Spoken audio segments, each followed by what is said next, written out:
Hi folks, welcome to episode 55 of I Don't Want to Hold Your Hand, the Beatles Quarantine Catalog, where I'm attempting to play all 248 Beatles songs in chronological order while I'm still stuck inside. As always, I'm on Instagram, YouTube, Facebook, Venmo, in case you'd like to subscribe, follow, share, or support the series.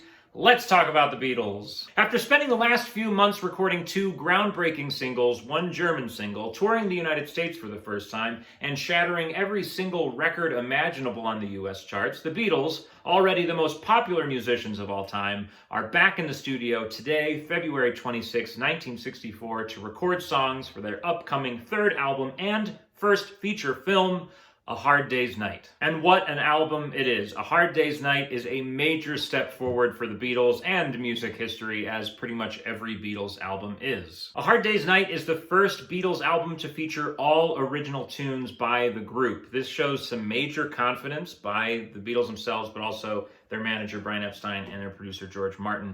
Just keep in mind how rare this would be, that a band would release an album of fully original tunes. In fact, keep in mind how rare that still is to this day. A Hard Day's Night is also the only Beatles album to be written entirely by John and Paul. George doesn't get a writing credit on this one, and Ringo doesn't even get to sing. As for the content of the album, A Hard Day's Night is a special moment in the Beatles catalog because for the first time, the Beatles are being inspired by a new artist, by a contemporary of theirs. This isn't inspired by the Everly Brothers, Elvis, or the 12-Bar Blues. It's not artists from their formative years. This is someone who could be a friend of theirs, another up-and-coming artist, a young man named Bob Dylan.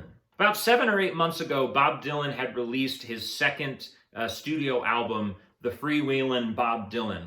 And the Beatles somehow got a copy while they were in France before they went to the United States, and they became obsessed with this album. They listened to it on repeat in their hotel room while they tried to write songs for their next album and movie. So a lot of the songs on A Hard Day's Night are directly linked and inspired by Bob Dylan's music, especially today's song, the harmonica-driven I Should Have Known Better. Things to listen for in this song: you can tell right away that this is a John Lennon composition. John singing lead on it, and it's a pessimistic love song. If those two things are happening, John probably wrote it. And lyrically, there's not a lot going on aside from that general pessimism. And John admitted this later on in his career, saying, "It's just a song. It doesn't mean a damn thing." Chord-wise, this song is also pretty simple, but it's the Beatles, so there's always at least one chord worth mentioning. And in today's song, that chord is a B7. To keep this as simple as possible,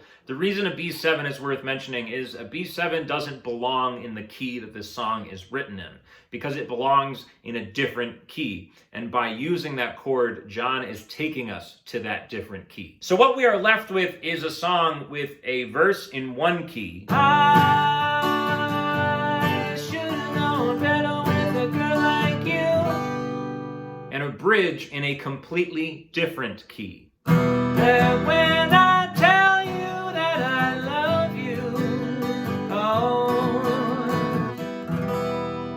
The Beatles do this throughout their catalog, where they start in one key, take us to a different key, and bring us back to the first key again, and it's so well written that you don't even really realize it. So we get a song like I Should Have Known Better, written with extremely simple guitar chords. Anyone could learn this on the guitar, but little do you know, you are changing keys 4 times within the song. Other things to listen for: I Should Have Known Better opens with an incredible harmonica solo intro from John, and John plays the harmonica throughout the song. This is actually the last Beatles song in the catalog to feature the harmonica this heavily. And if you listen closely to that harmonica intro, you can hear 2 completely different versions of it, depending on whether you're listening to the mono or stereo mixes of the song.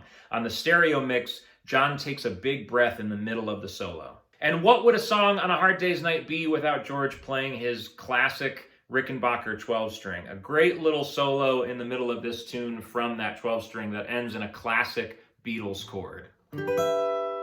I Should Have Known Better has the distinction of being featured in one of the best scenes in the Hard Day's Night movie, when the Beatles are playing songs for the girls in the baggage car on the train. But worth noting, it's in that scene that George Harrison met his future wife, Pattie Boyd.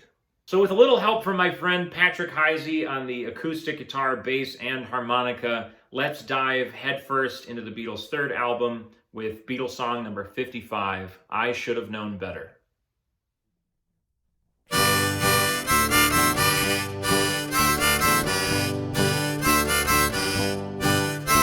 I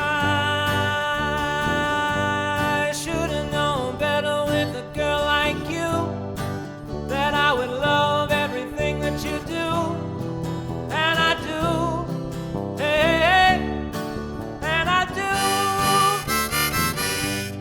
Oh, I never realized what a kiss could be.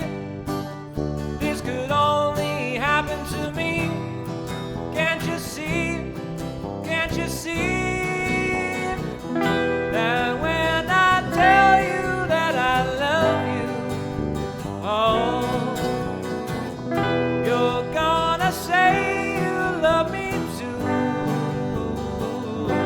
Oh, and when I ask you to be mine,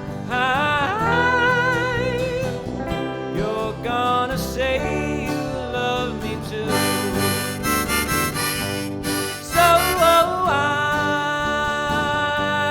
never realized a lot of things before. If this is love, you gotta give me more.